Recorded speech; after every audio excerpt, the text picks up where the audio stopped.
afternoon, everyone. I'm saying good afternoon because I'm expecting everybody from the offshore team itself. So let's start with the discussion. So first of all, let me introduce Royal Cyber. So we are again a delivery-based organization. We are particularly into the IT services and industries domain. We have been in the business for the past 20 years. We have 2,000 consultants spread across 11 geographies and 11 delivery centers across the world. And we have 500 plus certified consultants across various technologies, domain functions, process functions, and other ad hoc functions like ITIL, data analytics, and etc. So we cater to a plethora of delivery services and products from our side. And again, we have been in the industry for a good amount of time now. And this session I wanted to have with you because IIBA again is an industry expert towards the business analysis and the functional consulting side. So I wanted to take this time to understand from veterans like you who have been in the industry for such a long time to understand what's actually going on in the BA industry. How is the BA industry shaping up for the technological changes that have happened in the last 2 years with the advent of AI, chat GPT, other technological and domain level changes that have taken place.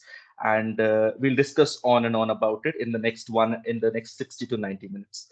So before I start, this is just for everybody who will be watching this podcast because we'll be publishing across various channels of the Royal Cyber uh, enterprise as such. So first of all, I would like to start with Mrs. Swami. So Swami, I've seen, I went through your profile and I could see that you have been serving as a business analyst for more than 30 to 35 years now. You have been a functional consultant across various domains and across various process and technological services as well. You have also been directly involved with the IIBA India chapter as an advisor. So your understanding of business, your understanding of technology, functions, and advisory will be keen in this discussion. I'd also like to mention that he has also worked with many esteemed organizations like Tech Mahindra, SV Infotica, and Cipla. And currently, he's serving as, or he's managing as the Gyana Hamsa Consultancy Services and providing the functional expertise to various industries who are looking for it. So thank you, Swami, for joining us on the call, first of all. Second, I would like to introduce Govind. So Govind, again, is a BA veteran. He has been serving in the BA industry for the past 20 years now. He has one of the most elaborate profiles as a business analyst. I could see he's working as a product manager, primarily in the BI and Informatica field. And he has again worked with various esteemed organizations like Nomura, Intertrust Group, CSC, and he is currently serving as the secretary of the IIBA Mumbai chapter. Thank you, Govind, for being there on the call with us. Glad to be Thirdly, here, Rahul. Thank you. thank you, Govind. Thirdly, Vikas. Vikas, I can call him a friend of mine for now, at least because we have met a couple of times. Nice So to see you Vikas, again, again, Rahul. same here, Vikas. It's always nice interacting with you. So Vikas again is a 20-year plus experienced PA, a veteran in the industry, I could call it. He has been expert in the field of BI, Informatica, data analysis, and particularly in the field of transforming manufacturing with this AI expertise and towards the finance side of the work as well. He is currently working in Concentrix and he has worked in Capco. He has also worked with Fidelity Investment. So if you look at the portfolio he has served majorly all the major functions of technology, domain, process, and towards all the IT and the software side of things. Currently, he's serving as the president of the IIBA Bangalore chapter, and I'm really happy to speak and to get a chance to speak to him again. I've already spoken to him a couple of times, and I'm really happy to see what this offers to us. Same here, Finally, Rahul. yeah, thank you, Vikas. Finally, I have Suvarna with me on the call. Suvarna is the person for the reason behind this Whole and Soul podcast. She has been trying to engage with the entire BA community, serving as an account manager for the India chapter of IIBA. She has done excellent work towards showing what IIBA can offer, what functional consultants actually mean for the market, and how IIBA and as an agency can help the budding or the lead or the veterans PAs to see what the business analysis field has to offer, what we can learn from the overall industry as a practice, and how the technological trends are shaping this particular industry. So again, Suvarna, thank you for joining us on this call once again. And Thank you. again, thanks to all of you for being a part of this session. I Thank you, will Rahul. just yeah, I'll just put one of the simple points forward. The first question that is one of the most simple question that I would like to ask. That can any one of you just take out an expertise and define what's exactly the definition of a business analyst. I hope you understand what I'm trying to say, because a lot of industries around the globe take the business analyst role in a different way. They have different definitions for the work. So please, if anybody of you can, help us understand what actually a BA is and what their job encompasses. I'll hand over the mic to all of you. Should I suggest Swami sir should try? He's been the mentor Please, all this while. please, sir. Yeah, but I should not hack every one of you. And but at the same time, what we will do is now we will quickly share everyone's perspective. It makes a big difference because most of you, especially Govind, because are currently involved, they know more about what is happening. So I have just executed, so they have more ground level reality. What is happening across the world as a BA role now? It is moving towards analysis everywhere. What we mean by analysis everywhere is that independent of role, it has become or a title, it becomes a practice. So irrespective of any role you take, you call yourself as a product manager, or you call any your career path up to you are going for the high tech. Analysis is the first part where you try to understand, and before getting understand, you become aware. As soon as you get aware, that you try to analyze, is it relevant for you? I mean, what is relevant for you? And then especially when you look at that, the definition itself define the need, identify the options, and deliver value. So this is what I mean recommend, and they recommend one give option and give one recommendations. This is what generally the definition itself is moving forward. So I feel strongly that the role as business analyst might be there, might not be there, but a practice as a business analysis, as a practitioner, it's a lifelong process. Govind, over to you. I think you can throw little more about that. Yeah, I think Swami sir has covered quite a bit of ground in terms of what a business analysis is. Um, at least over the last 20 years, I've seen this field changing, taking different forms, different shapes. But the invisible force with which it is reaching every person who is working in any business is focusing on solving a need, right? There is business analysis when there is a need in business, and it involves problem solving to figure out the actual need to solve, right? So I think BA plays a very, very crucial role in defining the actual need and thereafter execute towards successfully addressing or solving it, right?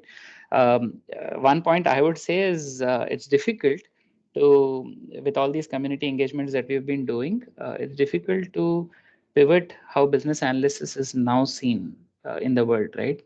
It's akin to business analyst, which may be one role that someone would have said to document a requirement, and unfortunately it reduced to only that, whereas everyone is involved in business analysis as a practice. It's just that they don't know that they are.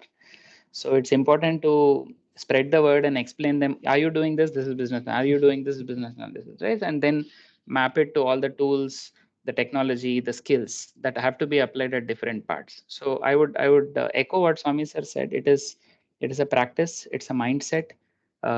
It's not theoretical. It's very practitioner's approach of doing it, and the benefits of it are manifold. I mean, you don't have repeated change, you don't have money being dropped off the table. All of those things can be taken care of if business heads, leaders see it that way. So yeah, I think that's where I would say business analysis is growing in a way. Yeah. I'll just add Yeah. on to that, Rahul, for a Sure, Vin. last Yeah. 1 minute. Okay. It'll Please. Yeah. kind of will summarize what Swami and Govind said.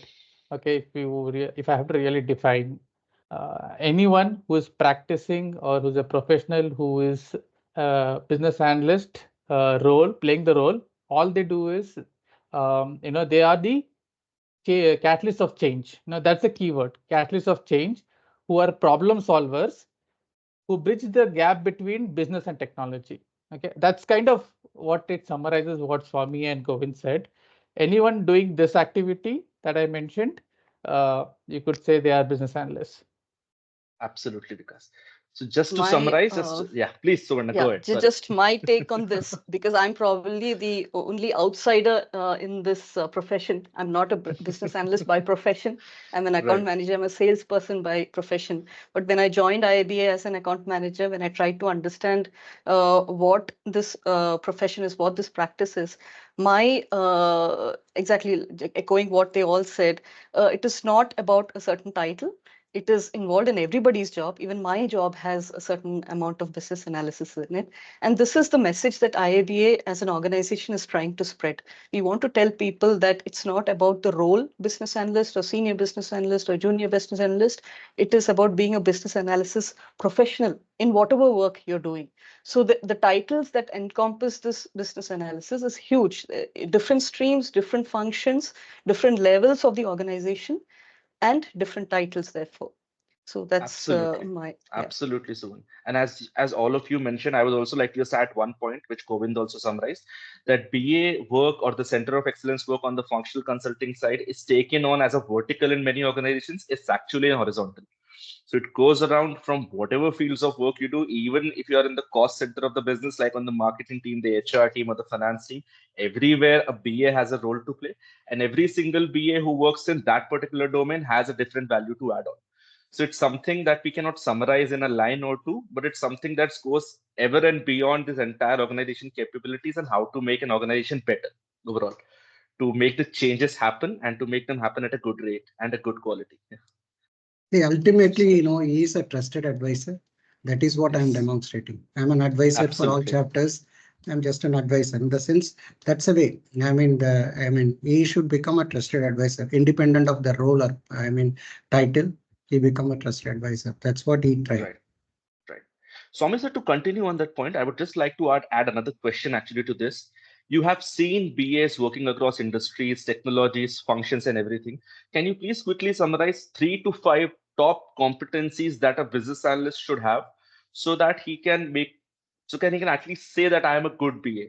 If you can just tell 3 to 5, competencies primarily. Yeah. Yes, first to start with problem solving skills. So at least, and because as a business analyst, he has to prepare the problem statement. See, even in my own, my experience in 108, when we are preparing for a problem statement, we took almost over 8 months to bring that problem statement. We are losing lives because that, our pre-hospitalization time is more than 1 hour. So then the solution become very easy. How can we minimize to 20 minutes so that we can save millions of lives? That's what is happening today, 108.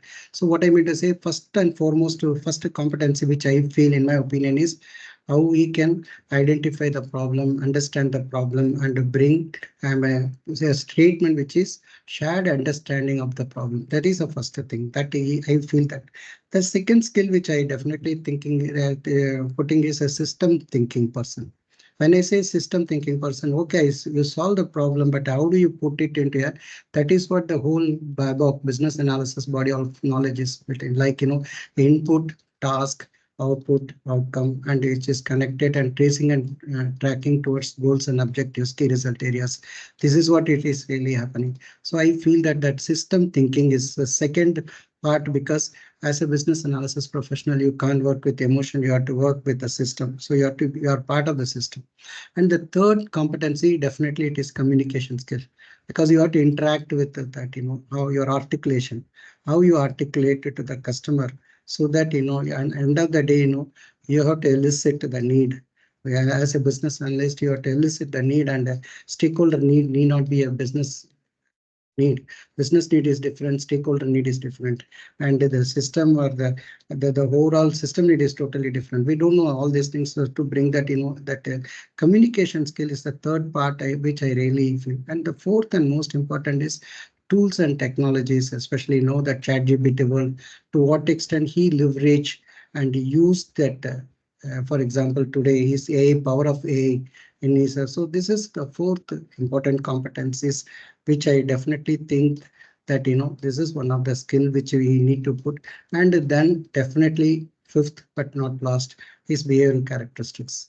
his behavior characteristics should, because it speaks volume about who he is and whom he is dealing with and what he is eliciting and what he is positioning himself. These are all five important characteristics. I feel this is important in my experience. Govind, I mean, I think Govind will have definitely will have at least add his 2 cents value, and because also equally good. Over to you, Govind. Yeah, I think the skill that I would add to that list is emotional intelligence. Often you may be absolutely right factually in terms of what you need to speak to a stakeholder, but if the stakeholder is having a tough time, let's say there's a production issue or there is a business loss or something has happened, this is definitely not the time to disturb. So you need to be aware when and how to position, how to judge whether other people have the bandwidth to even talk to you right now, and not judge people in the process, right? I mean, okay, there is a stakeholder, he's the sponsor of my project.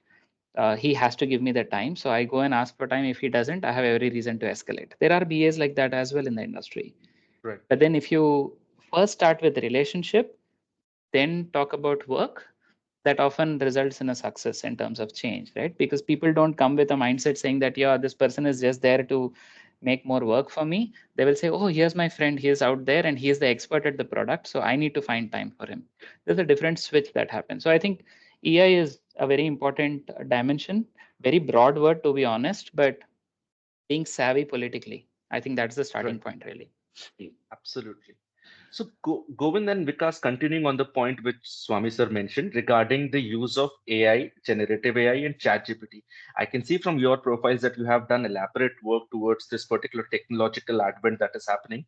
I would just like 2 minutes of your time if you could summarize, what's happening with the generative AI space overall, how products across different industries of, like healthcare, manufacturing, automation, how they are looking at the AI use case or the chat GPT use case of implementation, how the BA job or the landscape of the BA work is going to change.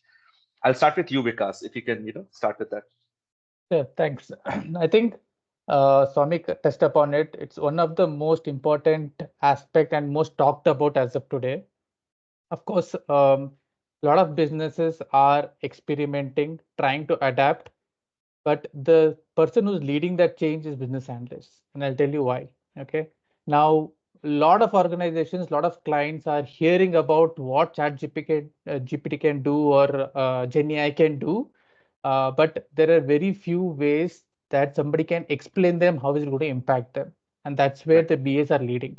Right now, from the BA standpoint, what is important, and there is a concept that is evolving, and I don't know if a lot of people have heard, is called explainable AI.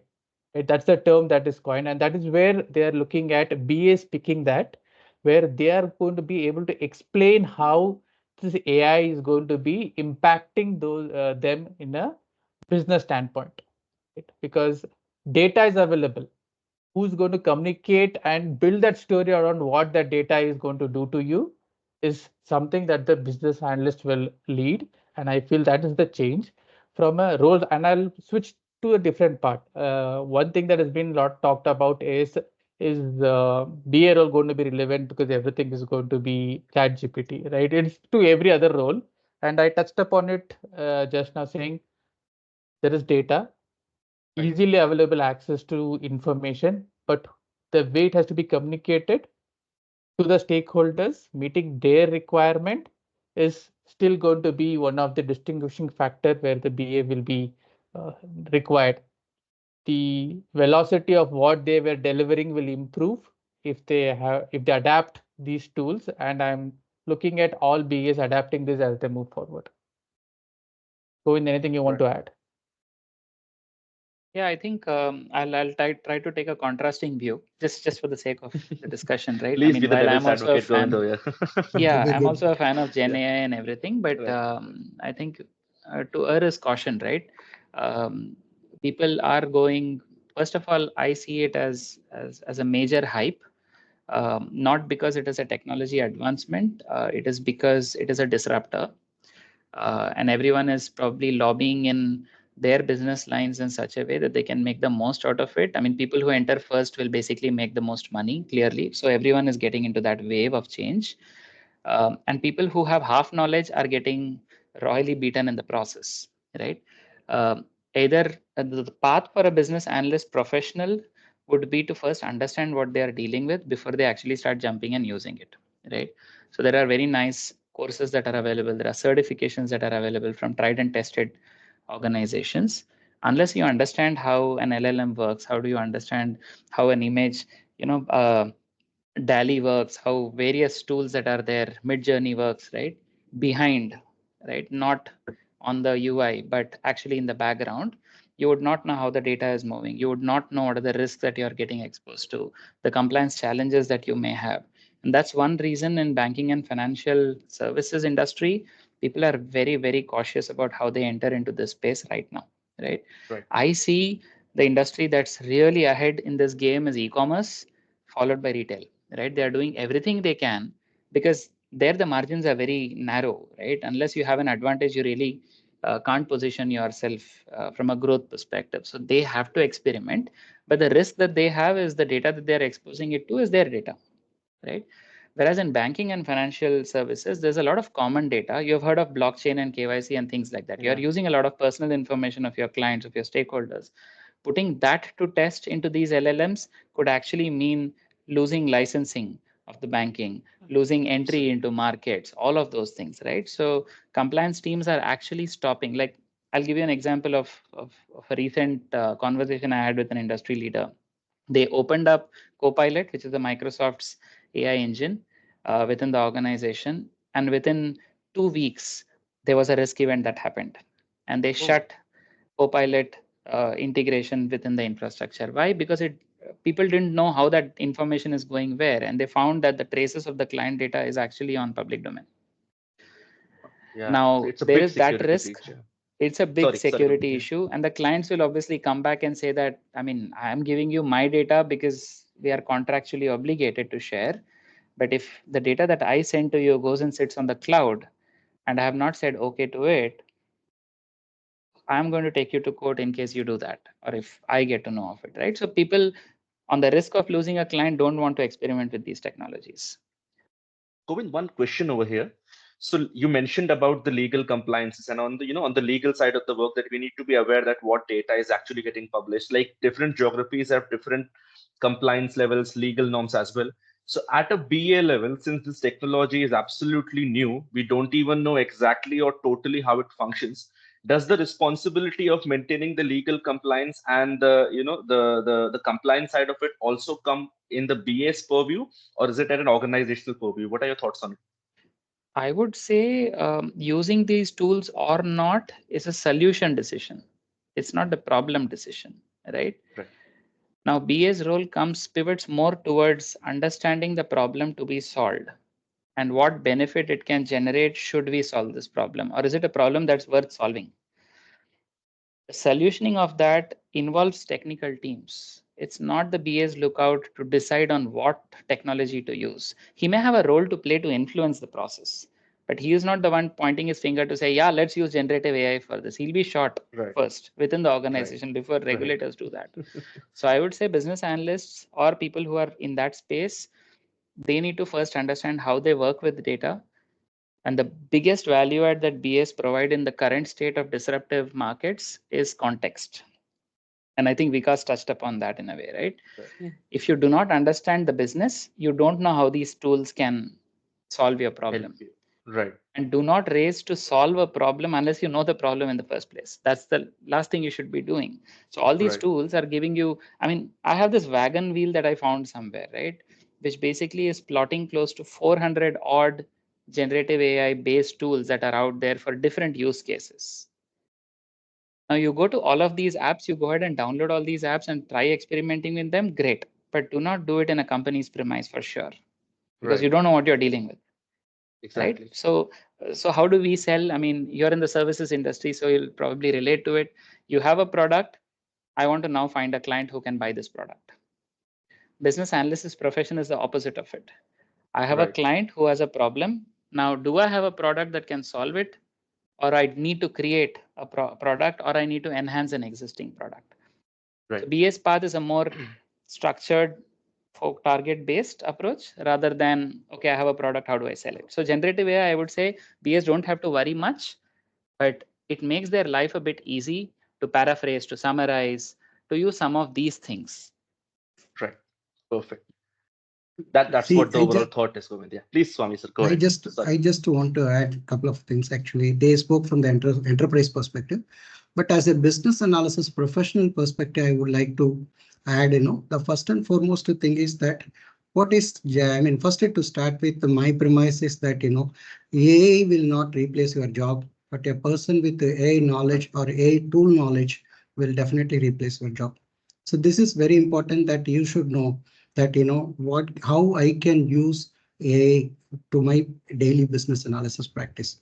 So to start with, what is ChatGPT? For me, ChatGPT is my assistant, because if I ask right questions, he will give the appropriate answer.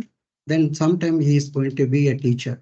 Sometime ChatGPT guides me how to structure my, consider that I want to run a course. It will say that how to structure my course based on the best practices, and they bring and they give that. End of the day, execution, I want the execution. Like, ChatGPT on my behalf, it will not execute actually. The way I want to execute, it will execute. So that is a case. I mean, the end of the day, I mean, my job is not at stake because of this, but definitely it is important for me to learn for that. Then I see a very positive potential that being a business analysis professional, I become a future prompt engineer. Why? Because ChatGPT is something. What is prompting? Prompting is something. If you are asking a proper question, it is answered. The key competency of any of the business analysis professional itself, asking powerful questions, and they're trained, well versed with that. If that is the case, I have an opportunity to upskill myself as a prompt engineer, and I'll be the best. I mean, my career path is clear that, one day I become a prompt engineer because I know how to ask powerful questions. And by asking powerful questions, the system will give the best, I mean, content to me, and we will do that. And then I need to understand to prompt, I should focus. There are 6 types of prompts. I would like to focus only on analytical prompts. There are other prompts like, comparison prompts, and, whatever you wanted, the different prompts are there. If I understand that in the prompt engineering, what are the 6 components of prompt, and then specialize myself in analytical prompts, I'm done with that. So it is going to add great value for my one. It will give more clarity to my career path, and I'm powered with AI. And also, incidentally, I mean, IIBA India will start a BAI club, BAI club. That is Business Analysis Artificial Intelligence Club, where we wanted to include a very AI-powered tool like voice notes. If stakeholder interaction, we wanted to record the voice and ask the AI to summarize that meeting. It is going to do. That is the way we are going to do. So it is an enabler. And it's not a barrier, it is an enabler in my opinion. So it is going to add great value for my future career path and specialization. Perfect. Thank you, Swami sir. Suvarna, over to you. Do you want to add some points over here? Nothing related to Gen AI as such. Sure. I think my interaction with Gen AI has been like Swami sir said, right, to support my role and learn, understand, and yes, the most I have used is Copilot for summarizing calls so that I don't miss points. So Absolutely, I would be able to speak more as a user than the background of it, the engineering part of it. Yeah. Right. Perfect, Suvarna. No worries. So, Swami sir, one question I wanted to ask you on top of the same lines, that you have been working as an independent consultant, or as working as a consultant for many of these industries. You might have supported many CEOs and advised them on what should be the ideal roadmap towards improving your consultancy side of the business. Can you present us some good use cases which you might have seen that we can learn from over this experience that you have had across various domains or industries? Like Govind mentioned on the retail side, a lot of people are investing into the AI and the chat GPT and the Gen AI side of things. My organization, primarily Royal Cyber, also has a big portfolio towards the digital commerce side of things. So again, I can totally relate to what Govind is saying. Apart from the retail side of business, what other industries specific use cases could you just elaborate for us and we can learn from them? Yeah, definitely. We have done something called BA Studio. And also now BA Studio is something which we did for one of the topmost organization. I don't want to name them. And see what we created, that is that, see what we can do actually. There are 3 things we can do. One is that we can build the community. within the organization, the community of practice. And I think we have matured enough to run the community of practice. I mean, mostly, if you see that, the almost all the organization do community of practice in a very organized or harmonious way.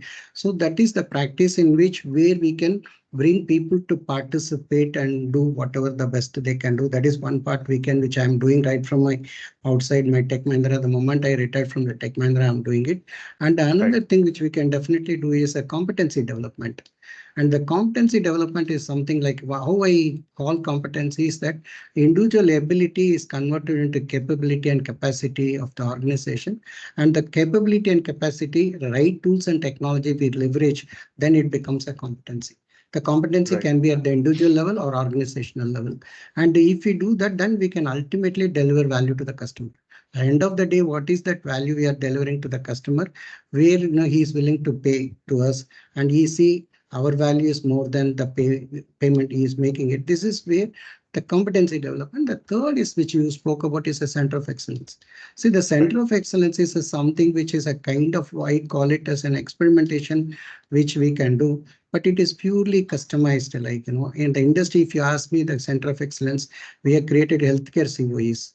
And even now we are just trying to do some, one of the consultation which I'm doing it today morning also, I had a conversation. How do we use the AI tool in the, there are two application, like one is that a telemedicine portal. Can we avoid doctor writing prescription? And can we use and can we integrate that voice notes into that, and clinical, can we capture the clinical note to the voice notes? So these are all some of the things which we are planning to, and this is where, once again, the point I'm making is the analysis. End of the day, what is the exact need? It is like, and we have to build a minimum viable product. And when we are looking at MVP, and it should be, we can't have 100 wow features. We have to create a feature which is touching the compelling need of the customer, and they are willing to pay for it. If we are successful in this, so these things, and then financial area also, I helped some of the financial area where how do we do an automation part of it? Like, which are all the areas which need to be manual and which need to be automated. These kind of things. I'm talking not from implementation perspective, as Govind repeatedly say, how do we reframe the problem statement so that solution become easy? Then solution evaluation become easy. That is the point I'm making it, and it is possible. I hope I answered. Anything I missed, you can. No, perfect, Swami sir. Thank you for this, and thank you for elaborating on the different use cases, industry specific assets. You explained on the EHR side, the health record side, how ChatGPT or how the advent of AI can help it. Vikas, over to you. One question again on the same point. Like Swami sir spoke about the healthcare side of the work. Govind spoke about the retail and the financial side of work. Across the domains that you have worked with, again, I know that you have a good understanding of automation in terms of manufacturing as well as the financial industry. Could you shed some light of what kind of the BA work is coming in that industry, not specific to generative AI in this perspective, but overall as well? Since the reason I'm asking is that majority of the BAs that I'm working with right now are majorly towards the retail side of business, the e-commerce and the retail side. Some part belong to banking and financial services as well. But from your point of view, since you have an elaborate experience towards this particular domain, I would like to understand what can a BA expect in manufacturing or financial domain? How is the industry changing? And what all things do they need to know about when they are entering this particular industry? I think it is not contrastingly very different, I would say, even in manufacturing. So one of the clients that we're currently working for manufacturing they are looking at how do they streamline their warehouse management, right? And they're still, how can they ensure that BAs are playing a role? So we are doing business analysis for them to identify how can we better leverage their stocks to be able to manage their supply chain. So very less spoken about, but that supply chain is a very vast area. It has evolved drastically over the years, but there are still organizations which struggle to meet the demand, right? Because of the challenges. So there more than generative AI or technology, it's the core BA skills that play a role.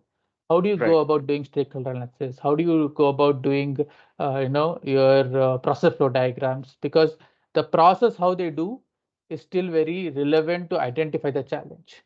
Right. So it has played a big role. We are still dealing with that. It's good old school business BA skills, which still are Which the most important part. But that is what yes. I would say from a manufacturing standpoint, where BAs are still playing a big role. Right. Perfect. So overall, you can say that the skills that Swami sir highlighted, the skills on the critical reasoning skills, the skills on the problem statement finalizing skill, and again on the technological side as well. A good combination of all those are good enough to make you survive in any industry. You have some little bit of domain training and some bit of technological training, and you're good to go. If you have the primary skill set ready and up to the mark. It has to be, and Absolutely. irrespective of the technology evolving, the core BA Right. skills will still be the key for learning, adapting, and using any of the technologies. Right. Thank I you, want to Vikas, add for here, Rahul, this. Yeah. quickly. Please, Suvarna, please. Yeah. Yeah, because when IIBA was created and was founded, and when it started in 2003, and when a group of people came together from different industries to talk about business analysis and put this organization in place, uh, they spoke about these very things, competencies, and the knowledge areas and structures that need to be in place. So if you look at the Babok guide, which is the Bible or the mother Yeah. document, where which is based on which all the certifications are developed, uh, they talk about the knowledge areas of business analysis and competencies for each of these. So Right. competencies plays a very important role, and it is not industry specific. I'm sure it applies to all kinds of industries, but competencies are talked about in depth. And I think even in your organization, you should probably have the exposure towards this. You should talk about the Babok guide. In fact, you can even there is a free trial on the IIBA website for a week. You have a free access to our knowledge hub, which is like Right. the Google or the ChatGPT of IIBA. Of the BA You can work. go and Yeah. yes, so you can read up about these things. Your colleagues can read up about these things. Yeah. Absolutely soon. And I actually I personally have gone through it once, and it was, great information that they have mentioned over there. It was, the kind of processes highlights that Babok does, and the way it summarizes all the discussion that we're having right now. It again adds on to a value because many of the people don't even know what an actual BA does. They sometimes confuse it to a proxy PO role or a Scrum Master role, or sometimes a project manager role as well. They try to encompass this entire BA COE work with anything that is not coding or that is not technical. Everything from the functional competency side is put into one bucket, and then you are asked to maneuver around it. So I'll definitely use that resources as well. So one I just mentioned, and thank you for highlighting that once again on this podcast. Govind, I'll quickly come to one question for you separately, apart from this topic that we're discussing on the AI side and Gen AI side. A lot of the implementations, you also might have done a lot of implementations on the project side or the product side or delivery side. A lot of the time we do forget about the KPIs of the actual implementation, or what was the actual use case of the implementation, what did the business achieve out of it, and how did the overall benefit was observed or realized from that particular implementation. And on the same point, I've also seen that it becomes very difficult to assign KRAs to a BA as well, because their work cannot be measured in terms of, like, they cannot be like you're writing 90 user stories and all of them are 100% efficiency, right? So I would just like to ask you on the basics of how should a BA manage the KPI side of work, and also highlight to the business what their KRA should be and how should the organization track their growth and the future competency. So if you can just take over these 2 points. Yeah, it's a good question and a loaded one, Rahul. So Yeah. I'll try to keep it short. I think every type of KPI that one can define for a business analyst, let's say business analyst for now, right? Sure. Orients around the delivery that they are expected to do, and the dimensions against which these KPIs would make sense would be the dimension of time, resources, scope, and relationships, let's say, right? So all the KPIs that could be can hopefully be put into this box of all these dimensions, right? Now, in the context of the change, in the context of the industry, in the context of the severity or the criticality of the change that the business analyst is involved in, the targets and the nature of it being a time boxed KPI will change, right? What I have seen is the invisible KPIs more than the visible ones, because the what gets measured gets done, and there are a lot of people with the Scrum Masters coming in, with Agile coming very closely with DevOps and CI/CD and everything. It's very easy for people to monitor progress, right? Sometimes in some industries or some companies, I've seen it's analysis paralysis. People are actually working towards meeting the KPI rather than meeting the deliverable, right? And that takes away a lot of bandwidth for the BAs. So I would say it's very important for someone senior to define the right KPIs and right size them, not look at all the possible KPIs in the world, because then it becomes madness to keep a track of things, right? And the essence of business analysis is kind of diluted, right? So that's one dimension on the KPI. I'll not say the KPIs that people should measure, but as far as they are in these dimension, they align with the PM in a good way, because PM is also having KPIs around these dimension. Right. Now, one more dimension that you said is it touches upon career pathing for the business analyst professionals. Um, it's important that BA now consider leadership roles. They don't look lateral; they look vertical, right? Right. Could be within a business line. They may have peaks and troughs depending on the change that comes their way. But the advice to BAs would be just like PMs, right? If you don't have a project to work on, Right. your skills are basically not being tested, and therefore you're not getting better at what you do. So Right. BAs as well as PMs or many other people who are basically change catalysts, like Vikas mentioned, are people who need to be in change organizations that are transforming, organizations that are growing, organizations that are catapulting into the future or to new markets. That is where BAs can find a good career path. And if there are multiple verticals, I would say they need to spend enough time with one vertical from a business perspective to then become an SME, then become a senior consultant, then become someone who can face off with clients directly. That's a model that people are now switching slowly to. And when we do these industry roundtables or Milap from an IIBA standpoint, I see people who are very junior, often very confused about how they should navigate their career. Right. Whereas people who are senior, who are heads of products, heads of business lines or whatever, they say they are lacking expertise within their organization who can drive the change forward, right? And I see if these two aspects come together, where people who are new have a bit of patience, that they need to go and ask for opportunities to participate in rather than wait for people to come and give them work. That's one change they need to do in their attitude. But they also need to ask a lot of questions, like Swami sir said. It's an art to ask the right questions, and if they can, hone that skill to elicit better, chances are they'll learn more faster, right? Right. I think as knowledgeable the BA can be, chances are that effective the change is, because he is able to then predict things that no one else could have predicted. He'll be able to de-risk a change, so that he can then go back to stakeholders. Have we considered this aspect? I think this is a very important, crucial one. What is your view? And someone else takes the cake, saying that yeah, it's an important view, we should do this, we should do this, we should. BA says, oh, thanks for highlighting this, I'm going to note it down. He acts as a catalyst. He's not the one, I'm leading it. But then that is the leader indeed, right? You're the one making sure things don't fall. And on benefits realization, the KPIs are absolutely important, Rahul. And I have been on those transformation projects where everyone says, 5 FTEs can be saved. Oh, we can actually expect this much top line increase because of this. Oh, the margins will expand, blah, blah, blah. All nice to look on colorful walls and stuff. On dashboards. But as soon as the change is done, no one is willing to sign it off. Absolutely. So that's where I challenge Agile in that sense, because while it is iterative, you're iteratively wasting money in some pockets, right? And that's where waterfall was really, really nice there, because you're actually getting a sign off from someone who's saying, this is the benefit that I expect. You can then show that document back to the person saying that here is what you had signed off.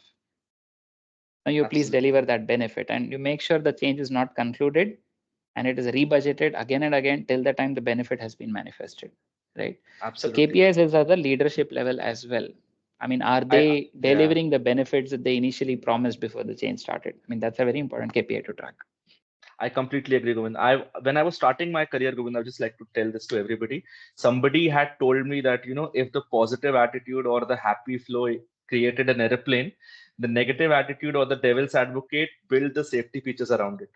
So somebody has to also play from that side so that they can understand what can actually impact the business. And this is where the BAs can come and showcase that, okay, you are only looking at the happy flow. These all parameters should also be considered. And that's where I, as a business analyst or a functional lead, comes in. Because continuing on the point that Govind just mentioned, I always have this thought that since BA work across technology, process, domain functions, and other aspects of a business, they, at a career leadership level, which Govind spoke about, are the absolute right fits to lead any organization from any standpoint. So at the leadership level, a lot of business analysts should have a footprint and they should be given a chance to work at that level, because again, on the skills that Swami sir pointed out, communication skills, emotional intelligence, critical thinking, logical reasoning. If you look at the leadership table of any organization, you can see majority of those skills are highlighted among their leaders. So don't you think BAs should step up and pick up the leadership role more often rather than just staying at a functional consultant or a lead analyst role? What do you think about that? No doubt, yes. The shortest answer will be yes. And now, what you just mentioned, right, Rahul, it's more of the mindset and the skill sets that they possess, right? Technology head can possess that. If a technology head doesn't possess that, he would also not grow to that role. Right. Similarly, BAs have been practicing it, but just practicing that role will not take them to the leadership level unless they go on to start involving themselves with strategy, being able to play bigger roles in the organization, and not be confined to the project oriented deliverables. So Right. typically what happens is a lot of people say, okay, I'm supposed to do a BRD, I'll do it, I'll leave it, right? And you will not expect, and as leaders, you will also look at people who will contribute beyond that, who are able to come up and say, hey, here are newer ways of improving the client satisfaction. There are some things that the client has not been cognizant about. Should we highlight them? Right? Those are the key elements that will take these business analysts forward. But as you rightly mentioned, BS should take it up, provided they start playing this larger role and not be confined to the project-oriented deliverables. Absolutely. The day you break that and start seeing the larger picture and start communicating and working with your leadership to improve those, I think that's one. And Govind, you already have. Go ahead. Please go. Yeah, I think just it came to my mind, right? Try to correlate all the competencies that BAs use with the six thinking hats. I'm not sure if you have come across that in the past, right? So there's a very famous author called Edward de Bono, right? So it's called de Bono's six thinking hats, right? So there are 6 hats and 6 colors, right? And every color is a way of thinking. And when I try to think of all the hats in my mind, okay, green hat, definitely. I mean, BA has to wear all these hats at all points in time. And I'll tell what these hats are very quickly, right? So there's a blue hat, a green hat, a yellow hat, black hat, and a white hat, and a red hat. Okay. Now the blue hat involves planning, involves anchoring conversations, involves being a catalyst, involves managing conflicts, right? A green hat is someone who has to think creative, who has to think lateral. A solution may not be the only solution. You may have 100 more solutions. How can I keep my mind open and figure other solutions? Because the benefits could be different for different solutions. Right. A yellow hat brings a positivity to every equation, every conversation that they have, the can-do attitude that they have to bring, and they focus only on the benefits of something happening. That's the yellow hat. Why am I doing such a painful process? A stakeholder may ask, right? The business analyst has to then show him the future of, okay, if we do this, these are the benefits that we are looking at, and this is where it will help your business, and therefore your time, you can go home early, right? So the person then gets motivated. Right. There is a black hat, right, which is to look at vulnerabilities, to look at risk, ask questions that none of the other people may have even considered, right? That's the risk hat, let's say. Then there is a white hat, which is data, facts, not going with assumptions, right? Always thinking about, unless it is defined and established as a fact, I can't believe it, which means I be the conscious keeper for myself when I'm drawing the change or managing it. And last is the red hat, which is reading emotions. A person may nod his head saying he agrees, but in his mind he has 1,000 questions. How can you know that he has 1,000 questions, right? Now that's that empathy angle that I was initially talking about. Now these 6 hats are 6 different ways of thinking. And if you sequence these hats, you solve different types of problems. If there is a conflict resolution, you have to start with empathy, right? So red hat comes first.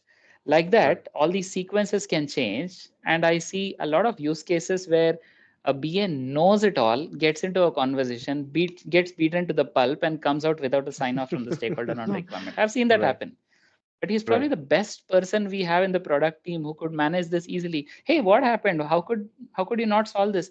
I mean, that fellow doesn't listen to me. What do I do? Right? I've seen BAs coming that desperately.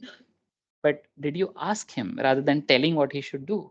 No, I started off by saying this is what we need to do. And then the stakeholder says, who told you this is the right way of doing it? I said, I know what I'm doing because I'm the SME on the product. I've been working on this for like donkey years now. I know exactly what we need to do. Okay, so if you know, do it. If you know it, just go ahead and do it. Why do you need my sign off? That's how the conversation happened. It's a real world conversation that happens, right? Now, if you make the other person important, chances are you'll win a conversation away. And that's where some of these hats play a very vital role in the way BAs manage their work. That funnels or that fuels them into getting into leadership position. Because if you cannot use empathy, no one is going to listen to you. Then obviously, what's the point, right? You'll always be that doer, like Vikas says, switching from one project to the other to the other. And soon you'll realize there is nowhere else to grow. You start looking out elsewhere. Many BAs are looking at that problem today because people are not knowing how do I plan this. They all get into conversation without even a notepad. I mean, I have not seen in my career me going into a requirement conversation without a notepad, right? And I see BAs doing that today. I ask them, go back to your desk, bring your notepad. No, I have my laptop. I'm going to note down. No, I need your notepad. Then summarize it on the laptop for me.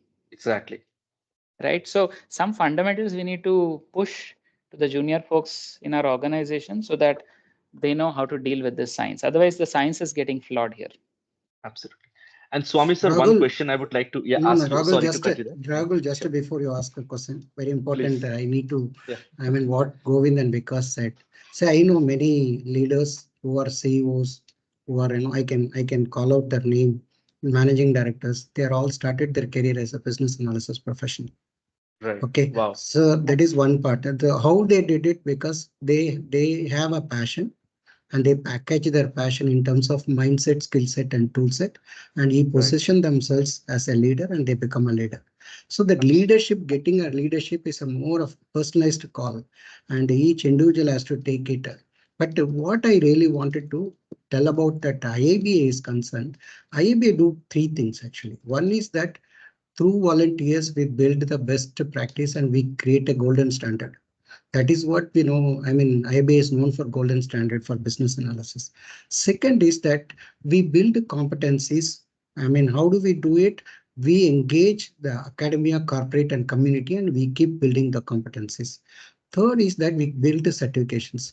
So we wanted to review that whether certification is, how do I know that to what extent? So our certification is, it's not about that, I mean, some theory, and recall and remember. You have to, we will give you a case study. You have to relate and you have to relate the concept and you have to learn conceptually and relate the concept so that any context or any situation in which the business analysis he is facing the problem, he can address the problem because he already addressed it in his own while he is doing a certification itself.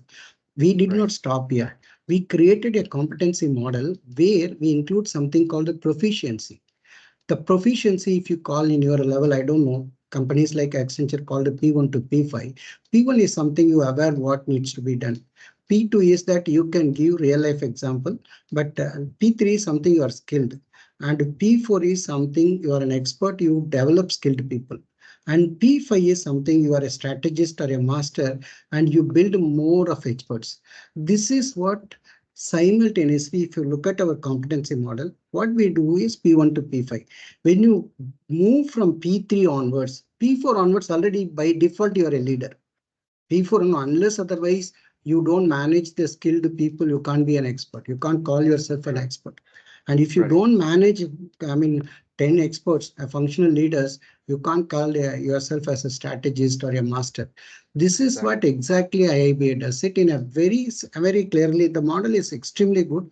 I recommend, Ragul, you go through our competency model, and if Swarna, if possible, you share the image of our competency model. Whatever I speak, it's not my own, it is IIBA. IIBA created such a leadership. See, how do we, the challenge what we are facing with the people nowadays, with the business analysis professional is, I mean, they are suffering with the imposter syndrome. They have to separate their self-image first. They think that they are hired for a documentation and they stop there and they just write BRD, like some of the example he did is, see, nobody, no, actually today's customer, they are asking for solution recommendations. They are not, I mean, they are not even willing to give order. But unfortunately, business analysis professional is not getting out of, order taking mindset. See, like a menu, I mean, I give you a menu, you give me order. The future is not going to be there like this. So this is where I really feel already IIBA is generating leadership through that competency model. That is what they help in corporate. The competency model, not only that they do, they give the model, then they assess the current state of each individual.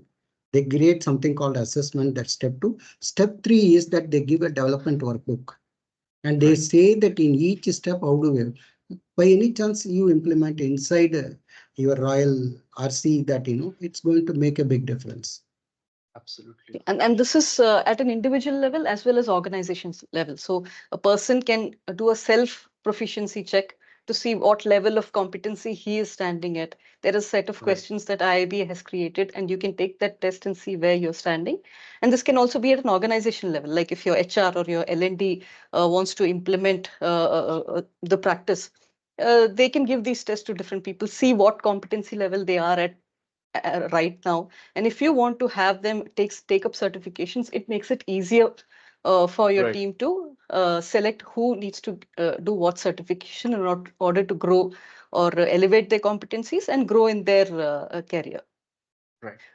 On the same point, Suvarna, I wanted to ask you that from an IIBA standpoint, as an agency standpoint, what can the BA of 20th, like this, 2021 or 2022, after the COVID time, what is IIBA seeing as the future of the BA work? What is the plan or roadmap for the budding BAs or the mid-level BAs who have just started their careers? What do you think IIBA would have to say for that? Sure. So IIBA has been constantly evolving. Right from 2004, 2003, 2004, when they started off with just the CBAP certification, which is for experienced business analysts. They then moved on to people with slightly lesser number of a certification for people with slightly lesser number of experience years. And then they understood that people who just entered the job market may also need to understand business analysis so that they can start implementing it right from day one. So then they brought about the ECBA or the entry level certification. So this every year, I think every year there's a milestone within IIBA in terms of the certifications, in terms of the reach. Earlier it was only the individuals, people who are business analysts would want to be part of the association. They would register and have an individual membership. But now we have a variety of programs. There is a corporate membership program for companies who want to develop their practice. There is an academic program for educational institutions, universities or B schools, who want to have their students get an idea about business analysis and take the ECBA, the entry level, before they get into the job market. And then there is more CCBA. recently, there is, CCBA is a certification, but these are basically programs aimed at different types of, people who are interested. So there is one for organizations, companies, there is one for academic institutions. Then there is more recently, in fact, just last month, we launched the student membership.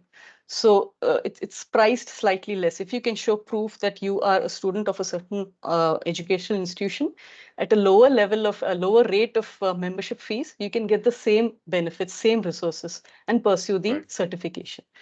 So Rakul, so one quick Please, this thing, career path and specialization, they have done a reference model.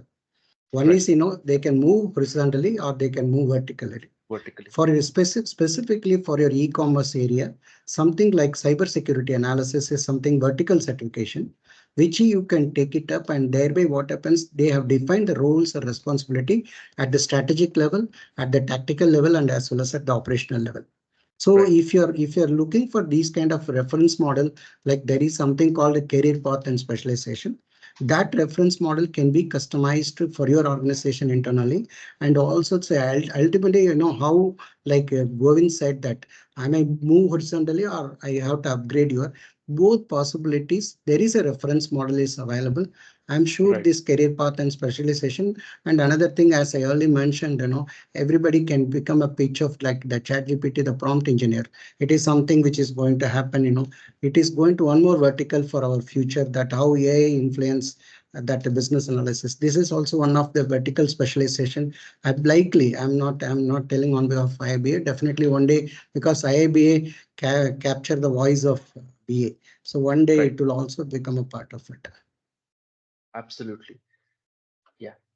Thank you everyone for covering these points. I just have one last question before we'll close this call. I think we are at the end of the hour now, so let's close this call and we'll end. We'll have another session soon to continue on the same lines, because again, as much information we can get on this, it's never too much. It will always be less, because the thirst is always there to learn about the new BA work. And since considering people like you who have been in the industry working with the BA role, a lot of my BAs, a lot of the team that we have in here.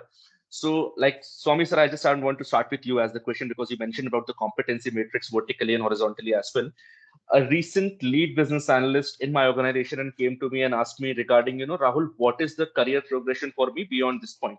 Because the lead business analyst is the highest role that we have as a BA in our organization. Now, after that, I was also thinking on those lines, and I could think of, options like either you can go towards a project manager role if you want to, increase your functional side of the work, your functional horizon, or maybe you can pick a leadership role in the COE team or something like that. I was not able to answer that question properly. I'll just be very frank to you.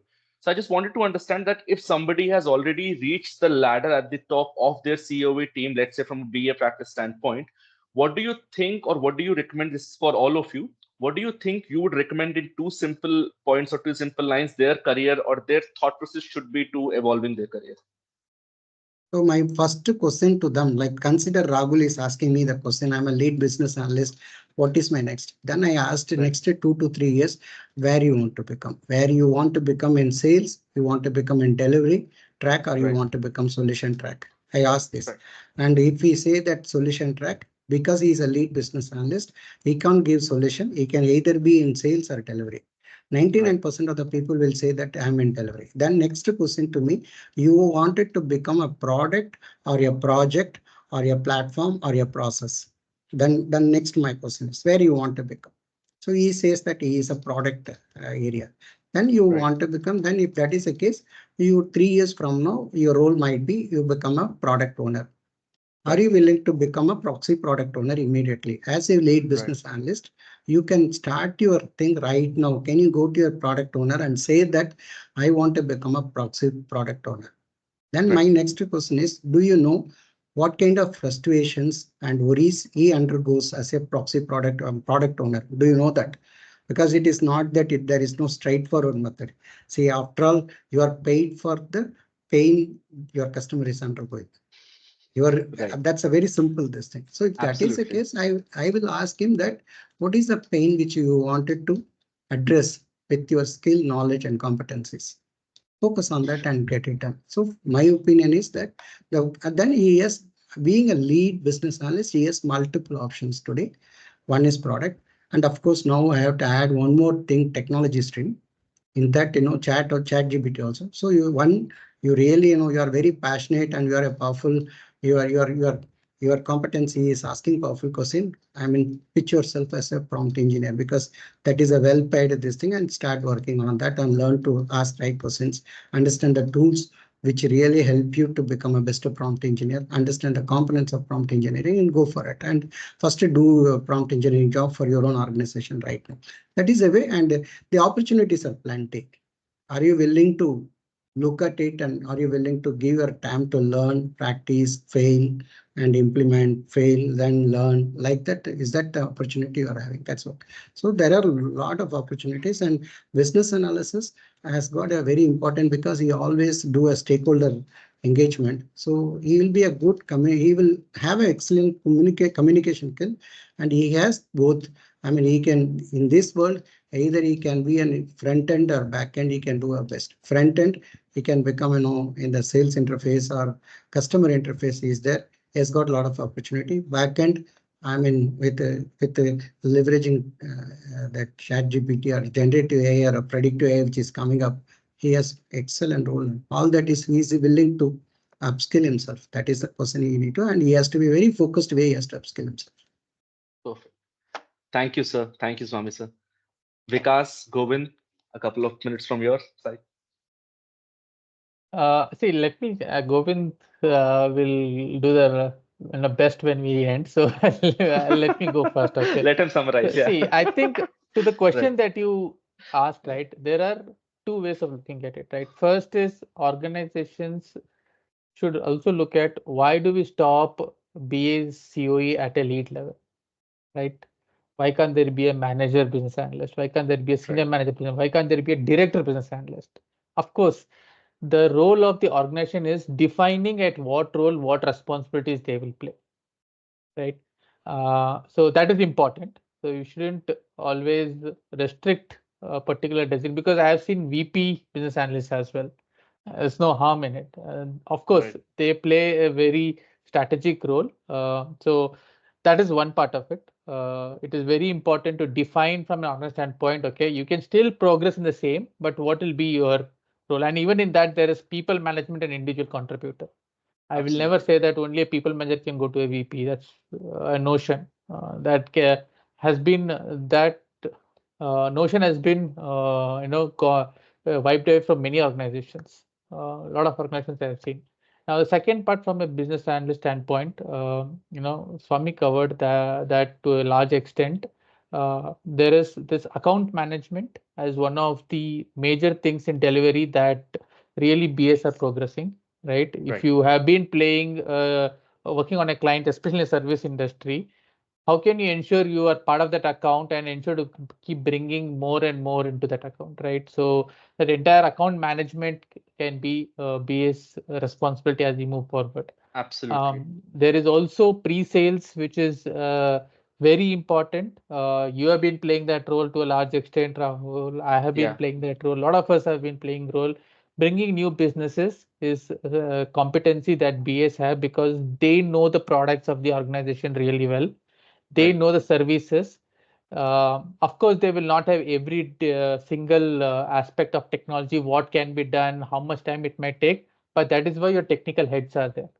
They Exactly. discuss, understand the problem, come back, discuss with the technical teams, go and put a solution together and cost it along with the support of all the other teams. So that's a role that BAs have been evolving. It's a very natural progression, if I have to say. People shouldn't think that, oh, sales or pre-sales is not my forte. If they really realize that's something that people can really grow into. Right. Govind? Thank you, Vikas. Yeah, I think nice perspectives, Vikas and Swami sir. I think I'll start with being more self-aware. If someone asks me a question, they come to my office and ask me, okay, where do I head from here? Basically means his cup is full, right? And as a business analyst or someone who is involved in business analysis, cup can never be full. If that happens, then you basically are holding a lot of information to you. So the first thing I would probably look at doing Or you're is, holding a wrong cup. or you're holding a smaller cup, exactly, right? Right. So first thing I would probably ask that person to do is, if you need to do more, or if you want to do something different, you need to create more of you.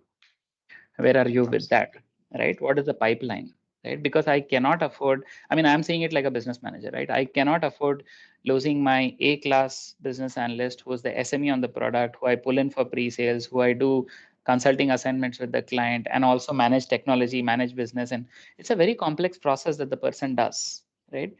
I can't replace that person with someone else who is not even half of what he or she is doing. So the first thing would be the pipeline element. I can give you a couple of folks who are relatively junior. Can you bring them up the curve to where you are? That's probably the first milestone I can set. That person will come with a plan for you. Now, the moment I give him a very politically correct response, he knows, okay, nothing is going to happen with me here. It's just gas that people are showing here. It's not going to result in any career. It's basically telling him that start looking elsewhere.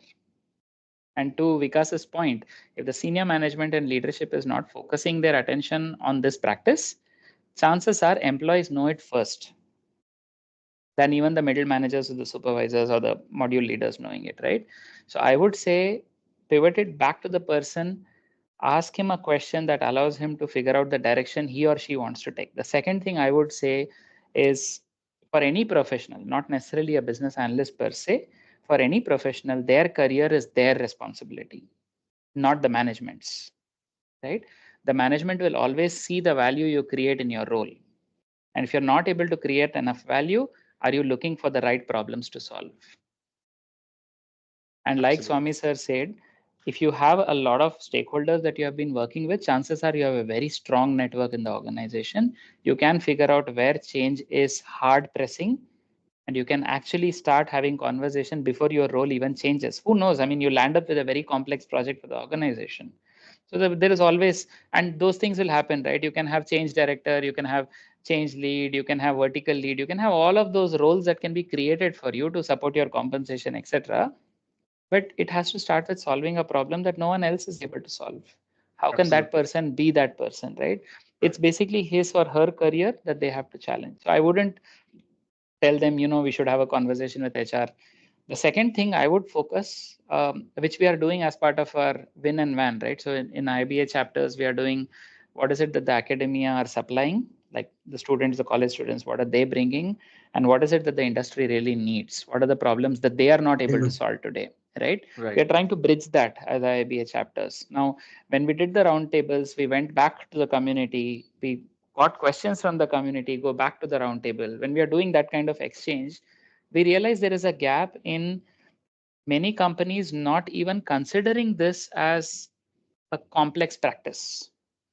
They see it as an activity, right, which is heavily downplaying it, right?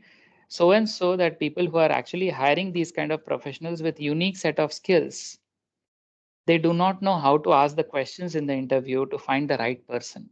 Exactly. Most of the conversations, if I'm looking for a BA, I've got 4 BA positions. I'm in a rush to fill them because the project is going to start. I put business analyst with 2 to 5 years experience in e-commerce industry needed. Something like that as a job description. You should have written requirement documents. Look at the JD, you understand what is the acumen of the leadership of that company when they're actually posting a position like this. And in the interview, have you done business analysis? I have taken that interview. Okay, so I know. Have you done business analysis? Yeah, I've done. Can you tell me what business analysis is? It's about figuring out the problem, coming up with requirements, and then making sure that the solution is valid. Oh, great. You know what business analysis is. Okay. Do you know anything about the retail industry? Yeah, I mean, I know this. How do you measure these KPIs? I know this. That's it. That's the interview for a BA. You don't ask about knowledge areas. You don't talk about which technique will you use for what type of requirement management. How do you manage a difficult stakeholder? What are the various alternates for a solution that you can look for? What are your testing standards for a solution? All of these questions never come to the interview table. Exactly. Now people bring in those kind of BAs, and you're stuck with them, right? As the manager, you can't do anything with him. It's your mistake to bring that person on board. So in those roundtables that we are doing, we are trying to emphasize companies to start looking for certified business analysts, number one. Second, improve your understanding of business analysis as a field so that you know what questions to ask a BA that you hire tomorrow. Right. And everyone has taken it back. We have shared links from the IIBA website. All of those things have happened. Some of them actually wanted to order Babok. All those good stuff is happening, right? But whatever we are doing from a community standpoint will take time. Unless we have a handshake from the industry, these things will not benefit us as a community. Right? So we may be agents of change, but those are the agents of chaos, right? Back in the industry. So we'll need to manage it. Absolutely, absolutely. Suvarna, anything you would like to add here? Not really. I don't want to, I want his word to be the last word. So, No, no, but yeah, absolutely, kind Suvarna. of, Yeah, yeah, please. no, Yeah, aligned with what Vikas said. There is, I mean, I think after a certain number of years of experience, you know where your heart belongs, right? You know whether you want to get into that strategic role or do you want to continue with the delivery kind of role. I right. think you, after a certain number of years, you know what you really want to do. Are you good at pre-sales? Are you good at different functions? Once you Right. figure that out, I don't think there is a barrier even for a business analyst to figure out what would be my next role after lead business analyst. That's all. Absolutely, absolutely. And that's what, they have to find their own way. They have to look at their own competency, look in themselves and realize that what direction do they want to head themselves into as in a career trajectory form way. Thank you everyone for joining me particularly, and we had a good session, a good learning from all of you, and it was really nice the kind of insights that came, the kind of information we got. Thank you, Swami sir. Thank you, Govind, Vikas, Suvarna, and I hope we'll get back together again for another one of the sessions pretty soon. Thank you, Thank you Rahul, for so Thank joining. you. much. Thank Thank you. you for. Thank you team. for this. Yeah. Bye bye. Thank you, Rahul. Bye. Thank you all. Have a great day, team. Bye bye. Bye.